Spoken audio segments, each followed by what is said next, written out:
If you work in quality control at a candy factory, you know strict safety regulations come with the job.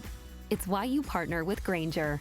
Grainger helps you find the high-quality and compliant products your business needs to inspect, detect, and help correct issues.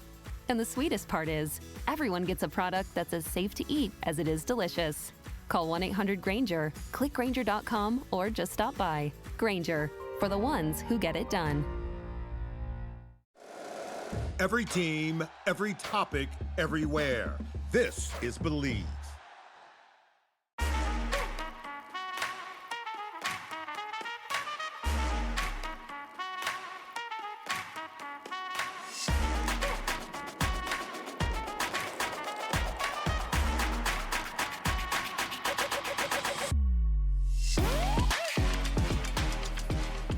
Hello, everybody, and welcome to another episode of Attack the Baseline, a WNBA podcast where every episode we attack our baseline knowledge of the WNBA.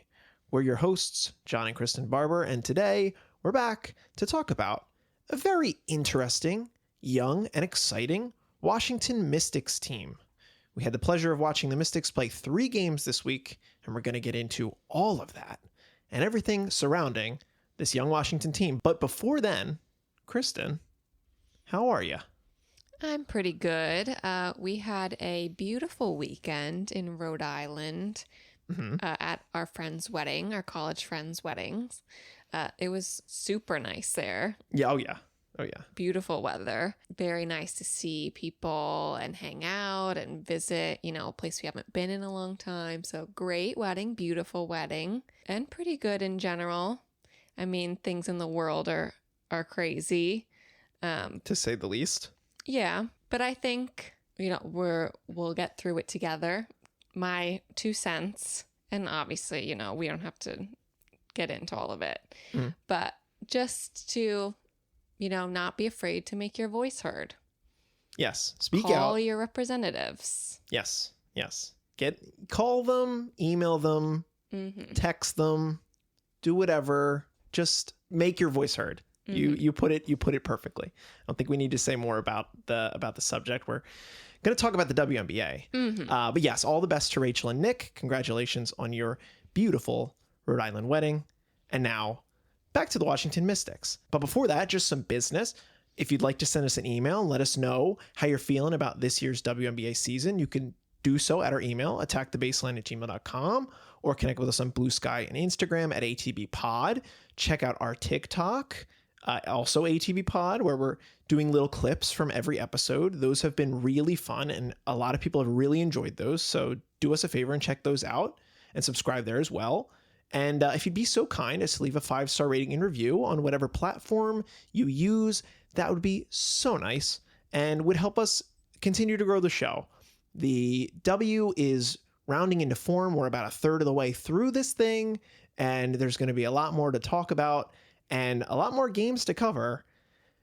And I'm very excited to talk about Washington this week because I believe we've gotten really lucky with our team coverages so far. I think we've gotten a lot of these teams when they're on a really good upswing. And Washington is no different. They win 2 out of 3 this week, and they really could have won all 3, considering how their game against Atlanta went down to the wire. We'll talk about that in further detail later.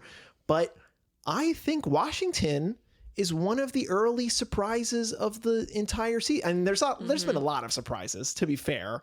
But Washington was a team that we kind of expected a lot less from. And they've been very fun to watch. I think people just forget about this team, mostly. Like, they did absolutely nothing in the offseason. They did minimal in the offseason, yes. They did the least. Sure. They had a great draft, and I think people were excited about their rookies. But even still, I feel like there's just not that much coverage of this team. They play in a super small arena. DC is not a basketball city, if you ask me. So they just, don't have many fans, I would say, local fans. Right. There's not hype around this team, and that honestly makes me sad. I agree, because there should be. And yes. look, and if you're listening to this and you're saying, there is hype around this team. I believe you, but it is not the magnitude of the hype that we're seeing for some of these other teams, like the Valkyries or the Fever or the Aces or, you know, all these other major teams. Washington has been, you know, not very good since Elena Deladon, our great, you know, University of Delaware alum, has left the team. And they've been struggling to find a new image. But I kind of think from what I'm seeing with this team that they're starting to get an identity. And I think that's a really cool thing and a really great thing from a fan perspective, especially after you've gone through the rebuild that they've gone through. So let's just go big picture, because, you know, it's just the two of us today. And normally we would talk with a guest about expectations and where things are at this point in the season. The team is 6-8. They're hovering around 500. They're also hovering around that playoff cutoff. They're currently the 9th seed, half a game behind Indy, who is the 8th seed, which is, you know, an interesting storyline at that. We'll maybe talk about that in the midi this week. But, you know, they lost the first 12 games last year.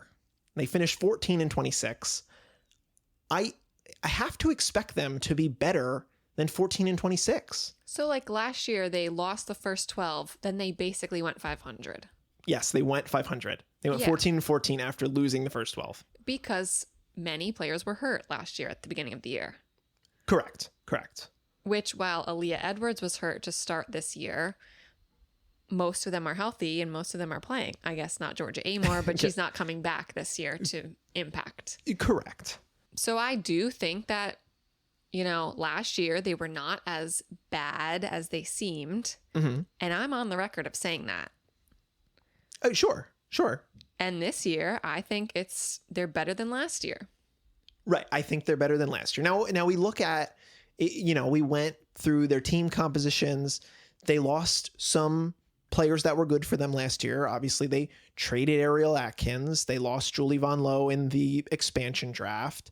Carly Samuelson was traded, and Shatori Walker-Kimbrough goes to Atlanta. But then you're right. They reload with this young rookie draft. They're the youngest team in the league, plus Slim.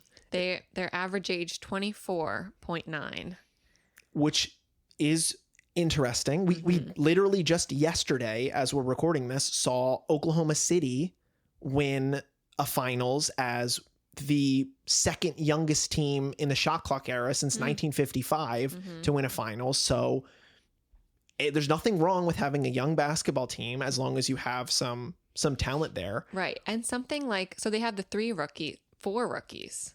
They have the 4 rookies. Right. Lucy Sonia Olsen. Citron, Kiki Iriafen, Lucy Olsen, and Georgia Amor. And then really Jade Melvin is also could be considered a rookie this year. She's 22, the same age as all these rookies. She's just international, so she's been here a couple years. Right. So she's also like technically could be, if she was from the US, she would have been in this class. Sure. Yeah, she's still a very young and green player, but plays with a certain level of experience that those players don't necessarily have at this point. But that doesn't mean that those players are bad, because those players are exceptional. And you know, to bring it back to expectations, you know, when they had this draft class where they take the 3rd, the 4th, and the 6th pick, 3 of the first 6 pick, half of the first 6 picks are Washington. I was like, okay, the ceiling for this team could be very fun. And then Georgia Amor goes down. Georgia Amor, we expected to start for this team. Kiki Iriafen, we did not expect to start for this team. Circumstances are different now.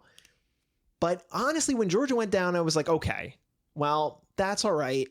This team can be bad and they can, you know, figure it out and then go into the lottery again and get one of these first 5 picks.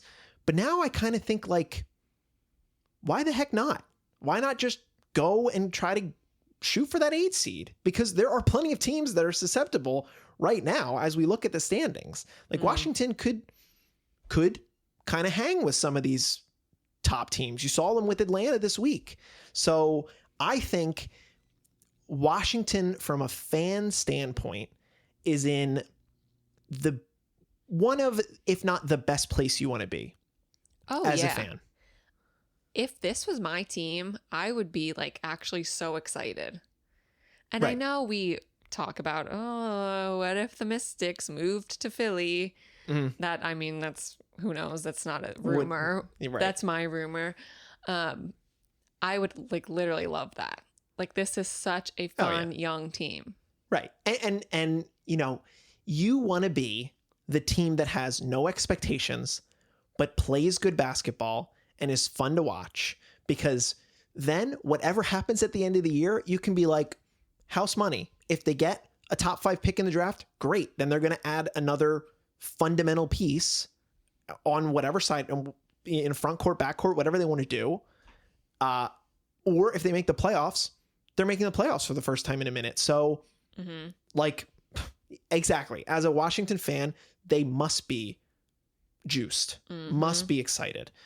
And especially because of how well they hit these 2 picks with Sonia and Kiki. And we're going to talk about that in further detail very shortly. So I think that sets the expectations right. Look, if gut check for you, do you think that this is a playoff team?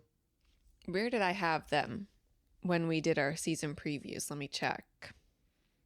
I'm trying to think of myself too. I had them at 11. I also had them at 11. Mm-hmm. Yeah, I think they're better than that. I don't know if I were them, if I would want to make the playoffs or not make the playoffs. But I guess either way, like, better than people thought you were going to do. So my expectations now are definitely higher than they were to start the season. Right. But I wouldn't be upset either way if they don't make the playoffs or if they do make the playoffs. Right. And I mean, of course, the way that they're making the playoffs is Vegas all-time collapse, Indy all-time collapse. Like, they're not necessarily. I mean, who's the 6th seed right now? Because it's Vegas and Indy are 6 and 7, and they're 6 and 8. 6th seed is the Valkyries. Okay, so 7 and yes. 6. So the Valkyries right now are definitely over exceeding expectations, even more so than Washington now. So theoretically, I think that's the spot that you would expect. One of those 2 teams is a fringe seat. And there's obviously LA with, when Cam comes back, maybe they start to get things rolling. But like right now, it's kind of Washington and Golden State as that like fun playoff bubble team that, again, has very low expectations, that is exceeding those expectations and, seeing what they're getting. And they're going to get better as a team as the season goes on. And I think their coaching has been very good, especially compared to where it was this last season. I've enjoyed watching Sidney Johnson so far. And, they made the draft picks. So like, you got to credit the front office for that. All right. For the ones who get it done, the most important part is the one you need now. And the best partner is the one who can deliver. That's why millions of maintenance and repair pros trust Grainger, because we have professional-grade supplies for every industry, even hard-to-find products. And we have same-day pickup and next-day delivery on most orders. But most importantly, we have an unwavering commitment to help keep you up and running. Call, click Grainger.com, or just stop by. Grainger, for the ones who get it done. First things first, they played Chicago this week. And, from a lens of the players, this was very much the Slim game. You start talking about Slim, because I think there's a ton to say about her that so far this season. Yeah. She was incredible in this game. I had written down that she had 26 points. She had 4 threes off the catch. And which she was so good at in this game. So good at catching the 3 and shooting it.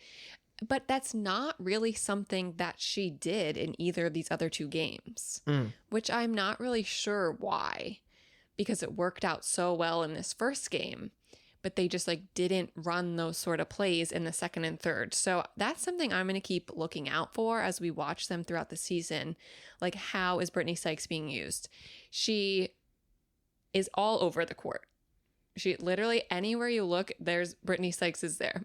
Mm-hmm. Very active player. Very active player. Incredibly fast, incredibly like versatile. She is so good at snaking through defenders to get a rebound. Mm-hmm. She then this is funny because I think part of this is also the coaching, where like these coaches must have told these players, do not let a ball go out of bounds on your watch. Oh, yeah. And Brittany Sykes like refuses to have a ball go out of bounds, throws her body down on the ground so a ball will not go out, which like great. Like she's doing 110% always.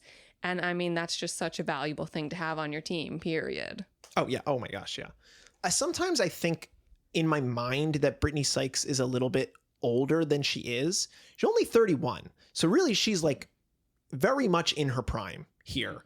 And just looking at where her numbers are, she's attempting 14.4 field goal attempts per game, which is up from 11.1 field goal attempts. She's attempting 3 more shots per game. She's very much their offensive leader, their offensive engine, their primary offensive player. You mentioned that she made and she shot those 4 catch and shoot threes. Her 3-point attempts, she's at 2.8, pretty much on par with how she's been for her entire career. However, she's hitting her threes at a much higher percent. She's hitting 42% of her threes so far, up from 27%, which we saw last year. So she's making them. And then, you know, her free throw attempts, as we mentioned, are up from, this is crazy too. She attempted 3.1 free throw attempts on average last season, and now she's at 9.6. Wow. Which, you know, leading the league. She's hitting them at an 80% clip. That's why you're an all-star. That's how you are an all-star. And really, for me, last year, Slim was like cool. It was cool to watch her. She was hurt at the start of the year. And then we saw her later on and we were like, okay, this is a cool player. Like I remember talking about her for the first time and being like, she's really fun. She kind of reminds me of Allen Iverson. She's got the headband and, you know, she's just like plays with this frenetic energy. Then we learned a little bit more about her in Unrivaled, but I feel like she was not particularly good in Unrivaled. I remember one of the memes of Unrivaled being, you know, name a better friendship than Brittany Sykes and a missed layup, which like was a ton of shade that I did not come up with. Somebody else said that on the internet. So she is playing like an all-star. She will be an all-star. It's not shocking to say that. She is playing incredibly, incredibly well right now. She's making her shots. She's finishing. Yeah. And I do think some of that, of her getting to the line so much, is like, because sometimes she just like gets kind of chaotic and like okay. kind of is out of control and like a little, but it's like she wants to get fouled. She harnesses the chaos. Yes. Draws the foul, gets to the line. Like it's just a little bit like, oh, it's a little bit chaos. But then she like I think she gets lucky. I don't want to say she gets lucky. She's very good. But some of the things are just chaotic. But then she gets to the line, so then it's fine. Well, yeah. Like in the second game, she tipped in a goal for the Dream. Oh my God. If she didn't do that, they could have won. Yeah. If we're talking about her arc over the week, she went through a lot. Yeah, she did score on her own basket. Right. Like chill a little, like for that. No, it's okay. It's okay. I would rather have a player, especially, you know, to bring it back to the NBA with how we saw in this finals, you need to have players that are giving 115%. And that's what she's doing. Absolutely. Absolutely. No, I'm so not mad about it. And at least it's like working out because she gets to the line. Last thing I want to talk about Slim, because I think that, I mean, there's plenty more we could say about Slim, but like, not to get too far ahead of us, but like, if we're just going to talk about Slim now, the end of that Atlanta game must have been an absolute gut punch to her. She gets to the line all game. She's 8 of 8. She forces the foul with 0.1 seconds on the clock, with the Mystics down 3 to a very good Atlanta Dream team. She goes to the line, perfect again, makes the first one, looks so calm and collected, misses the second one, and then it's like, at that point, the game's over. And then she makes the third one, which is kind of tough. Well, yeah, you were saying she should have purposely missed the third one. You hope that Shakira gets it. It has to be a perfectly timed tip. Well, at least try. Like, you lost, so at least try. Right. And unfortunately, that didn't work out, and they lose the game by 1. But you said she scored on her own basket, yes, which is so tough to realize. Look, you can't say that that's the reason they lost the game, because a lot of things go differently if she doesn't. No, but that just literally never happens, and then you lose the game by 1. Sure. But I think the most important thing here is that Washington can score with some of the best of these teams. They can score 90-ish points per game. Generally, in looking at how they fare stat-wise across all the teams in the league, they're very much middle of the pack. They're very much kind of where their record has them, in terms of their offense or their defense. But they're just scrappy, and it is because, I think, of Brittany Sykes being like this perfect vet to teach all these players, and a vet that wants that. I believe that she wants that, especially with the way that she emotes on the court. She's like one of the most emotive players. She makes a lot of good faces, and like is very much in talking to the refs, but not in like an annoying way. I really have enjoyed the Brittany Sykes experience so far. Absolutely. So who else in this first game? Okay, in this first game, I was appalled by the Chicago Sky announcer. Don't know her name. This announcer, 2 times, pretty quickly, back to back, Aaliyah Edwards is fouled with the ball. There was, I don't remember the first one. The second one, she got hit in the shoulder, spins around, falls to the ground. And the Chicago Sky announcer said there was no contact on that play. Aaliyah Edwards is a flopper. And I was shocked by that. Like, literally in a mean tone, I felt like. Yeah. This woman is like calling Aaliyah Edwards a flopper, a liar. Right. In my mind. Like, How could you say that? How could you say that about Aaliyah? Yeah, and like literally she got hit in the shoulder, fell down. Like there was contact. Right. Why are you saying that? Yeah, it was pretty pointed. Like, she's not just saying, oh, it looks like Aaliyah flopped there. That's not how she said it. She said, Aaliyah Edwards is a flopper. Yeah. As if this is a no. And she said, just go back and look at her college days or something. Like, that's how she acted all the time. And I'm like okay. Maybe. I haven't heard that as a big thing. Right. This is the first I'm hearing it. So like, thank you for the reveal. But and then she's not saying this about anybody else. Only Aaliyah Edwards is the biggest flopper, apparently. Look, she's not afraid. The announcer wasn't afraid to say that. No. So now I have to like completely defend Aaliyah Edwards, which like is easy because look, we're fans of Aaliyah Edwards as well.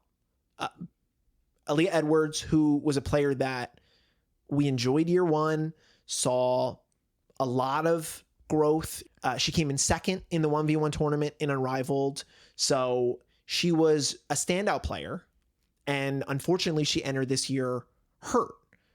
And that has had an adverse effect at her playing time, which is down 7 or 8 minutes from where it was last season when she was starting about half of her games. She has yet to start a game this year. Obviously, she's only played a handful so far. She's played about 10 games so far. But she's kind of been a little bit supplanted by Kiki and also Shakira being healthy, who both of these players, I would say right now, are better players than Aaliyah Edwards. That doesn't mean that I think Aaliyah Edwards doesn't have a role in this team. Doesn't mean that I believe that Aaliyah Edwards could be a player that sticks with this team. But right now, I think circumstances are a little unfortunate. And to hear this announcer sort of take a shot at Aaliyah also is a bit of a bummer to me. Yeah, no, it was just kind of gross, I thought. Right. And unfortunately, like we don't really have a lot to talk about Aaliyah's game this week. She played probably about 10 to 15 minutes a game. Didn't have any real highlighty plays. She was the 8th or 9th person off of the bench. I thought she played great defense throughout the week. Yes. From a defensive standpoint, that has been defensively great, especially in the Sky game against Angel and Camilla. Yes. Like her and Shakira both were great in that game. Yes. But yeah, I just don't like nothing jumped off the page for me. Sure. On, especially on the offensive side of the ball. But like still wishing Aaliyah all the best. Hope these flopper allegations don't get back to her and that she, affects her in any way, and hope that she can continue to get healthy and then just continue to be a meaningful part of this rotation, and that she doesn't find her way out, which I wouldn't expect to be the case because she's a talented young player. I mean, that's all I have on game one. They handled business, and it really was the Slim Show, because we're going to talk about Kiki, we're going to talk about Sonia later on, but neither of them particularly had huge flash in that game. It was taking care of business after it was tied at halftime and just getting the win against the Chicago team that, has had plenty of struggles. But when you're a team that is going to be a playoff bubble team, you got to beat the teams that are worse than you. Chicago is worse than you. And you made it happen. Yeah. So looking at the second game, they play Atlanta. It was said in this game that the Mystics and the Dream are the top 2 rebounding teams in the league. Very interesting. Presumably largely because of Brittany Griner and Bree Jones on the Dream. And then Shakira Austin has been amazing, as well as Kiki. So both of their 2 big combos are just like doing a great job. So it was fun to see them play against each other. This game I thought was the Shakira Austin game. Yes. She had her career high 28 points in this game. She was 13 from 17 on the floor, incredibly efficient. And just the way she can block a ball so cleanly is like so valuable. When you think of, just another player on the team that we probably won't spend too much time talking about, unfortunately, Stephanie Dolson, Big Mama Steph. Something that I realized about Steph when she was playing, she has just been getting called for so many fouls every time she's in. The latest game against Dallas, she had 5 fouls. She didn't play at all in overtime. In 8 minutes. 5 fouls in 8 minutes, right, for Stephanie Dolson. So she has just the fouls really have been not working out for her. But on the flip side, Shakira has been so clean on her blocks. Yes. It's beautiful to see, honestly. And really, what she has been doing quite well and did multiple times in this game, she makes and one opportunities so easily. She is not afraid to put the ball up there strong. She leads strong. She's big. She can get the ball in the bucket, draw the foul, get to the line, knock down another free throw, which again, this team is quite good at.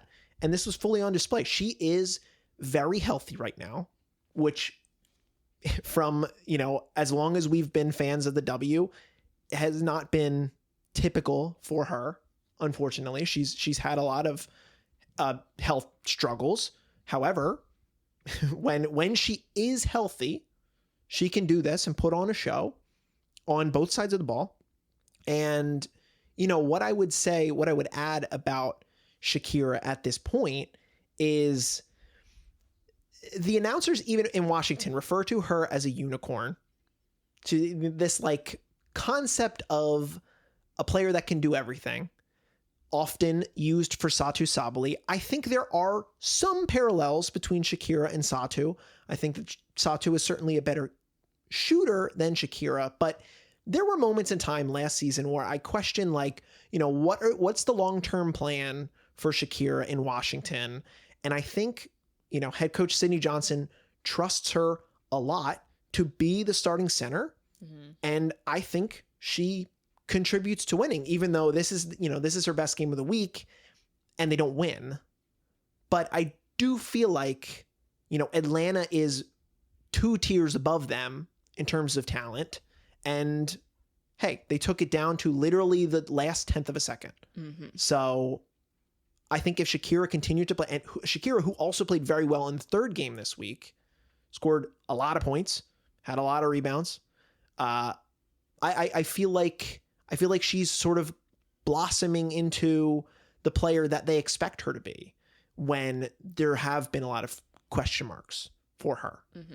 For the ones who get it done, the most important part is the one you need now. And the best partner is the one who can deliver. That's why millions of maintenance and repair pros trust Grainger, because we have professional-grade supplies for every industry, even hard-to-find products. And we have same-day pickup and next-day delivery on most orders. But most importantly, we have an unwavering commitment to help keep you up and running. Call, click Grainger.com, or just stop by. Grainger, for the ones who get it done. Now, I want to focus in on the last game because we just watched it. It was an overtime thriller, a 91-88 win over Dallas. This is where we saw, I think, the most on display of the entire team. This was a full team effort. We're going to talk about Sonia here. We're going to talk about Kiki here. But why don't we start by talking about some of the bench roles that we have on this team? Do you want to start with Jade Melvin? You want to talk a little bit about Jade Melvin? I do want to talk about Jade Melvin. Jade Melvin, someone I appreciated last year as a player. Mm-hmm. She is basically the 6th player at this point. She's usually the first one off the bench. Yeah. She is averaging 24 minutes right now. Okay. Whereas last year she was only averaging 14. So she's playing 10 more minutes. Yes. Which is a lot. Yes. And a couple times throughout my notes, I'm like, oh, Jade missed a wide open 3. Mm-hmm. Oh, has Jade scored? And like just looking at the stats compared to last year, like she's averaging 1 more point than last year, 1 more rebound, 1 more assist. Yeah. In 10 more minutes. Okay. So like she's contributing. She is a good role player. Yes. I just think playing that, I don't know if they're playing her more than they should be. Sure. And I think part of that was, I'd be curious to check. Yeah, so she's only started 1 game. I thought her numbers were a little bit inflated because she might have had more starts. But no, you're right. They might be playing her a bit more. But I think what this coaching staff has shown is that when something isn't working, they're not afraid to switch it up. There were times early in the season where they realized that like Sika Kone, who's sort of buried at the back of their bench, has not been particularly great for them. So we did not see Sika Kone this week. Lucy Olsen is still very raw and we didn't see a lot of minutes from her. Jade in this game had 18 minutes, only scored 1 point and had 3 assists, but shows some flashes. Yeah. I think, she's very capable. She's an, Australian national team player. She helped them, contribute to that bronze medal finish in the Olympics this past season. When we did our team comparison or our team composition podcast a couple months ago at this point, I received a comment about how someone expected Jade Melvin to be the starting point guard on this team. Even before Georgia got hurt, they said that Jade would start over Georgia because Jade had more experience on that Australian team, which Georgia was also a part of. I still expect that probably Georgia would have started, but Jade is just a player that they're still trying to figure out, I think. No, I think they like her. I think they think they like her. I do think they like her. Mm-hmm. I think she plays with the level that they hope. And, we've talked about going for loose balls. She's definitely good at putting her body on the line and diving on the floor. But, she is very much a role player for this team and, a backup point guard. Yeah, that's totally fine. I do think things probably would be different if Georgia was there. Mm-hmm. So perhaps she would play less if Georgia was there. Sure. Whatever. Almost. We'll see next year. Yeah. When right. Georgia's back. When Georgia's back. Yeah. I know I said bench contributors.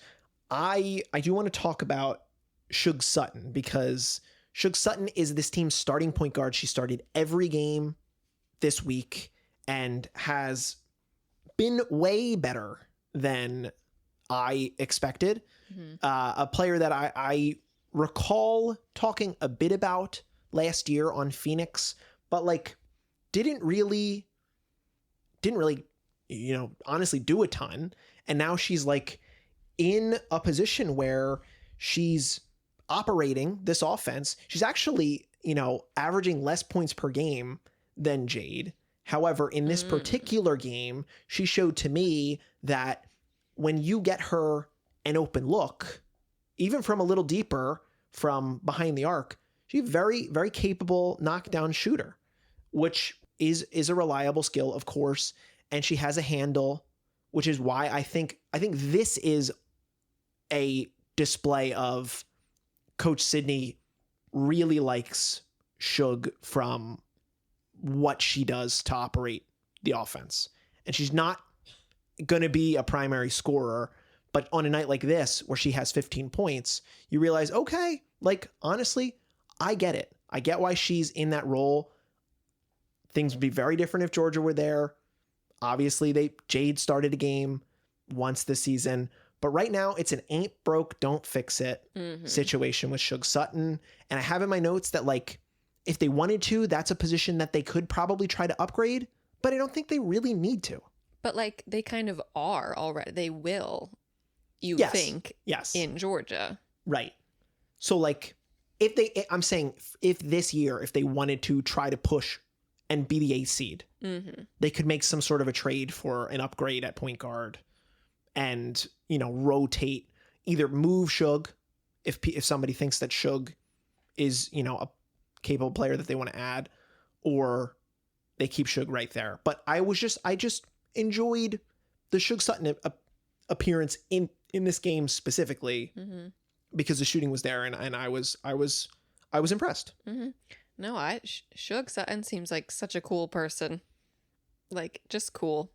Mm-hmm. And I do think, you mentioned that how she had a couple good threes this game. That's really what I want to see more of, I guess, from Shug, from Jade, is shooting more threes.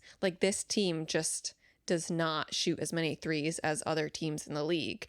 Right. And especially with Atlanta, the sheer volume of threes that Atlanta shoots, that's where you're going to lose. So I think that's something for them to work on. Right. I mean, they only shot 15 in this game.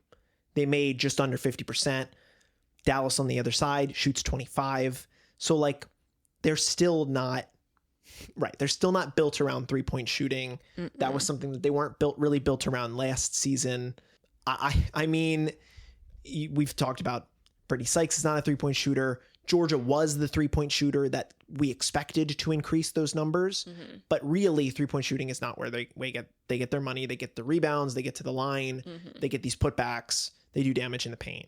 Now, well, someone who has shot a couple really good threes, especially this last game against Dallas, is Sonia Citron. Sonia Citron won them the game on a 3. Correct. In overtime. Correct. With about 12 seconds to go, put them up 3 points, and then they closed this thing out, got the overtime win. Interestingly, after the other rookie, Paige Beckers, hit the 3 to bring the game to overtime, I think right now, Paige Beckers, Sonia Citron, Kiki Iriafen, the three best rookies by leaps and bounds. And 2 of them are on the same team, the team that we're talking about right now. So now it's time to talk about the rookies because there's a lot to say. So we will start with Sonia, as you said. I will start. Go ahead. I just have beef with this WNBA app because I got a notification yesterday while we were at this wedding, and it said, watch Sonia Citron score 27 points in 27 seconds. And I was like, what? Uh-huh. So I click on the thing. Okay. It's You've like never a seen this highlight before? reel. It's a highlight reel. Yes. But it's only like one video of her shooting 1-3. I think it was like some broken thing. Oh, like it was busted. The app was busted. At least there was supposed to be more videos, surely, and there wasn't. Uh-huh. And like, I guess they just meant look at all of her baskets Yes, that in is- our 27-second Yes. clipped together story. Yes. That's so annoying. You've never seen that before? You've never seen, here's 30 points in 30 seconds. Here's every No, basket. I guess I haven't seen that. Those are, I will say, not to drag you, those are fairly common. Okay, well, that's my beef. And- that was so misleading to me. She scored 27 points in 27 real game seconds. Yeah, so while we're watching I literally thought that this whole time we were watching this game, I'm like ready to start writing When's she down gonna do it? when Sonia starts hitting 27 points in 27 seconds. Yeah. I was waiting. That didn't happen. Okay, that's pretty good. That's pretty funny. I'm gonna say that's pretty funny. Best game of her career, her young career. The most common thing that you will hear any announcer say is Sonia Citron, she is not a rookie. She is ready for the W. She is patently made. She's such a pro already. And like, honestly, I get it because she is. She's a 3-level scorer. She's a capable defender. She's a confident shooter. She's a confident finisher. Mm-hmm. She has literally all the tools. Mm-hmm. There was a moment in time where she was guarding Paige in this game, and I said, we are so lucky that we're going to get this for years. It was Paige very and, cool. and Sonia Yeah. are going to be against each other. Uh-huh. And like, it's so sick. We did not watch a lot of Notre Dame basketball Mm-mm. this past year before she was drafted. And like a lot of people talked about Sonia, and she was like, honestly, kind of a cryptid. like I was like, okay, I know Sonia Citron's good, but like, Yeah. I have not watched her play. Uh-huh. Is it true? And then like, oh my God, yeah, it's true. She's really good. She really does. And like, she is so nonchalant about it. Yes. She's so casual, Mm-hmm. but she's such a dog. Yeah. It's crazy. It's like, it's really honestly crazy. Like, I want to talk about the trade that was made by the Chicago Sky and the Washington Mystics, in where the Washington Mystics trade Ariel Atkins, a very good player, trade her to Chicago for the 3rd overall pick in this previous draft.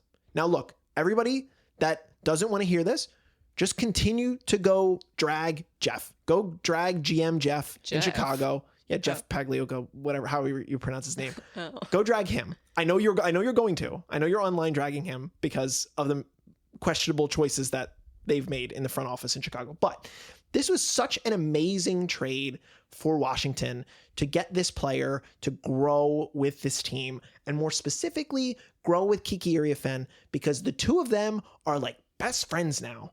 And it rules. I don't know that, but they seem like they are. They should very be. much, on the court, they very much seem like they are. They work very well together. Very well. And I just think that if Chicago had a player like Sonia, damn, would they be way better. and Ariel's good. Ariel's good. But like, at least there would be, I feel like there'd be more positivity. Mm. Like, I'm sorry, Chicago fans. I'm really sorry. This is we're talking about Washington, and I'm kind of having a tough time with Chicago. But I wish things were better for you. Yeah. I do. And like, Sonia Citron is, it's hard. Paige has been so good that like, it's still going to be Paige for Rookie of the Year. But like, of course, Sonia should be in the conversation. Right. And it looks better because Washington is, double the wins, but still, like, whatever. It's not all about wins. I just think, like, all this to say, Sonia Citron contributes to winning basketball, and I'm excited to continue to watch her play. And this is only, 15 games in or something like that. Like, they're going to continue to build. She's going to continue to build chemistry with Kiki. So like, let's talk about Kiki now, because like, what a joyful player. The flip side of the coin of Sonia Citron's nonchalance is the chalance of, if that's a word, I don't know. That's what I saw on the TikTok of the two of them as they celebrated the W. Kiki is like such a smiley, energetic player as well, who is so excited when she's on the court. Talk to me about Kiki. I love Kiki. Like, one of my favorites, definitely. She has a tendency, at least the first 2 games, to get into foul trouble. The first 2 games, she had 4 fouls each. So they were sitting her a little bit. So she, has to work on that, has to watch it. But when she's on the court, like, she's such a good player by the basket. Yep. She's tough. And she goes... Very tough. Yes. Like, she will take anyone who's trying to defend her. She, like, is good at finding people. She's good at finding Sonia. And then Sonia is good at, like, passing to her when she's in the paint. Like, again, they seem to have great chemistry. And I think, like, Kiki just has so much, I don't know, like, joy. Like, she just has so much energy, and I love her. Yeah. I think she's amazing on this team. Yeah. I mean, she was what? The rookie, she was like the rookie of the week or the rookie of the month, the first month of the season. I want to say, you can correct me if I'm wrong on that, but I want to just double check. I will say, while John's checking, something that Kiki did so well in this game against the Wings is she had at least 3. She might have had another one later, and ones. Yes. So people are trying to defend her, and she's making her shots while defenders are on her. And then she's able to get the foul and then make the free throw. Like, she has been so good at doing that lately. Yeah, it's kind of what I said about Shakira earlier. Like, there is some similarity there, and a player like Shakira Austin and Aaliyah Edwards that she's working with every day, and Steph Dolson as well. Like, these bigs are all teaching her how to become a better version of herself. She's averaging 13.5 points, 8.5 boards, 1.5 assists for a big, which is still something. She's had multiple double doubles this year. She is, an incredibly active player. And I just believe she deserves that applause. I think the coolest thing that I saw in this last game is that there was an action where there was a pick that she set and Sonia popped off of it, shot the 3, made the 3. That is the type of offensive action that if the two of them continue to work on that, they could be unstoppable. They could be unstoppable. And they're just 2 rookies. Right. Like, if they stay on this team, like, they'll win a championship. The 2 of them. That's bold. Eventually. That's bold. Yeah, and I'm thinking about the action that Kiki could do that same thing with Georgia, who is even more of a 3-point shooter than Sonia. So, like, if you're a capable screen setter, you figure out those foul issues, which is very common for a rookie big. Fun. Very common. I'm not going to give her a hard time on that, because she's guarding some of the best players in the freaking sport. No, of course. She's just an incredibly capable player already at so young, and I just they knocked it out of the park. They knocked it out of the park with both of these rookies, and I am glad that Kiki is the player that she is, especially considering what some of my expectations were of her at the start of the season. So, is there anything else you want to talk about before we send this one off? Any other last thoughts? 2 things, quick. One, that I think this team can just be working on to get better throughout this year is I think they tend to be a little bit inconsistent in terms of scoring, and they tend to, I guess, not be able to keep up sometimes when the teams they're playing against, like, go on runs. So, like, they were down by 14 against Chicago. Then they were down by 12 at another point. They ended up winning. then they, against the Dream, they were down by 15, ended up only losing by 1. Against the Wings had an 18-1 run. Yeah. Yep. So, like, it's just, like, really coming in waves a lot. So if they can be more consistent, I think that would really help. Sure. Yeah, I completely agree. And then my last question to the audience is, if anyone has seen Brittany Sykes dunk, let us know. Because she has, like, major dunk energy, but I'm not sure she's ever done it. There's a Getty image that says Brittany Sykes dunks on Indiana Fever when she was on the Sparks. I don't even know if this is true. This could be a made up thing because the picture doesn't look like a dunk to me. So, like, if you have video, I cannot find the footage. Please send it to us if it's real. Because I think, like, I'm not saying she can't dunk. I'm, like, literally not saying that. I know. But, like, if she could, like, easily, you know, I think she would be doing it. She'd be dunking. Like, she just would. So I just want to know. I'm just curious. Fair. Very fair. Very fair. And the last thing I want to say is that, like, kudos, especially in this last game, to Coach Johnson, who got really heated with the refs after they made a call against his players. And, you know, kind of like a baseball manager gets fired up when one of his players gets tossed or there's a bad strike call against him. And that manager goes out and, like, gets into it with the umpire. Like, Coach Johnson was defending his players and getting very in the face of the referees because he very much disagreed with the call. And he's very much like an even keel kind of guy from what we've seen throughout this season. But he showed a lot of emotion there. And, you know, the team was down at that point. Clearly they responded. They ended up winning the game. And that was part of it too. So I think, like, the fact that they have a coach that believes in them, that is going to stand up for them, that is a good thing for this Washington team to have, who, you know, they are being better coached than they were last year because their team is so young and they're winning so many more games than they did up to this point compared to last season. Compared to last season, they would have been 2-12 at this point in time, and they're 6-8. So I think things are a lot different. And I just want to say, shout out to Coach Johnson there. And what I really appreciated about this fan base was there was a ref you suck chant.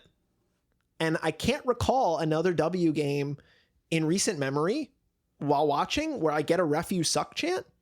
That is, you know, it's a sports thing, but, like, that happens at every Philly sports game.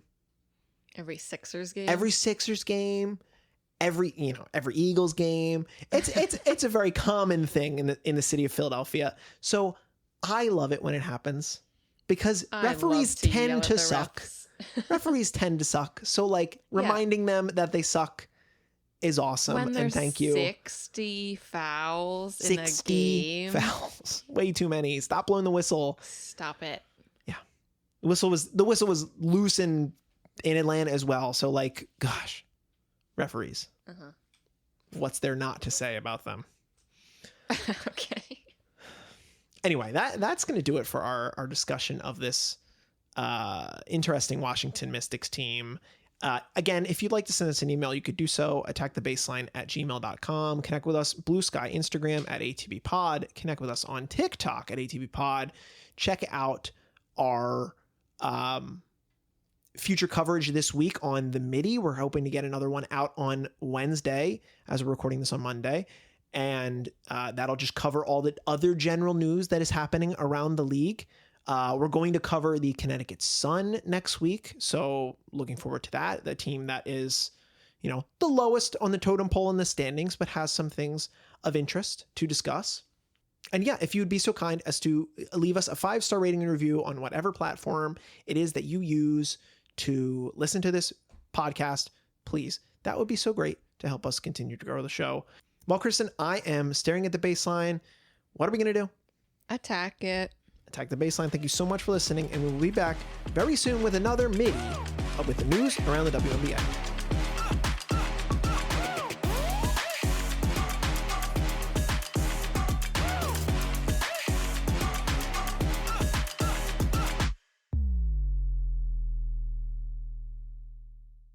For the ones who get it done, the most important part is the one you need now. And the best partner is the one who can deliver. That's why millions of maintenance and repair pros trust Grainger, because we have professional-grade supplies for every industry, even hard-to-find products. And we have same-day pickup and next-day delivery on most orders. But most importantly, we have an unwavering commitment to help keep you up and running. Call, click Grainger.com, or just stop by. Grainger, for the ones who get it done.